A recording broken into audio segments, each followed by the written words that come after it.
గెలుపు ఓటమును జక్కంపూడి కుటుంబానికి అలవాటేనని వైసీపీ తూర్పు గోదావరి జిల్లా అధ్యక్షులు రాజానగరం అసెంబ్లీ నియోజకవర్గ అభ్యర్థి జక్కంపూడి రాజా అన్నారు. ప్రజా సమస్యలపై పోరాడి తిరిగి అధికారంలోకి వచ్చి తీరుతామని ధీమా వ్యక్తం చేశారు.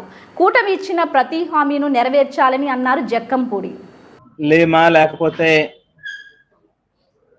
ఇంకా రాజకీయాల్లో చాలా తెలుసుకోవాల్సింది, చూడాల్సింది చాలా ఉందా అనేది ఖచ్చితంగా ఈవేళ ప్రశ్నించుకోవాల్సినటువంటి అవసరం కనిపిస్తా ఉంది. వాస్తవానికి 2016లో విడిపోయిన ఆంధ్ర రాష్ట్రం ఆవేళ చంద్రబాబు నాయుడు గారిని నమ్మి ఆయన ఏదైతే 650 వాగ్దానాలు ఇచ్చారో వాటన్నిటిని చేసి చూపిస్తాడు అనేటువంటి విశ్వాసంతో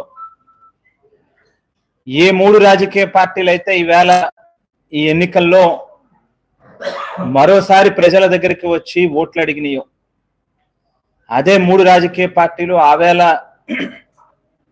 2014లో కూడా వస్తే ప్రజలు నమ్మి అవకాశం ఇచ్చారు.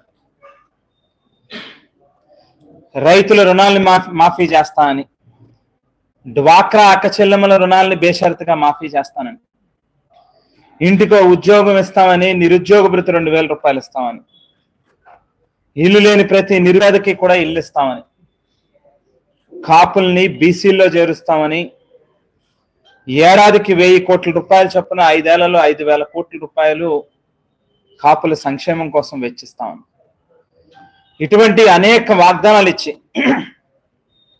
ఇచ్చిన వాగ్దానాలని ఏ మేరకు నెరవేర్చారు అనేటువంటిది మనందరికీ కూడా తెలుసున్నటువంటి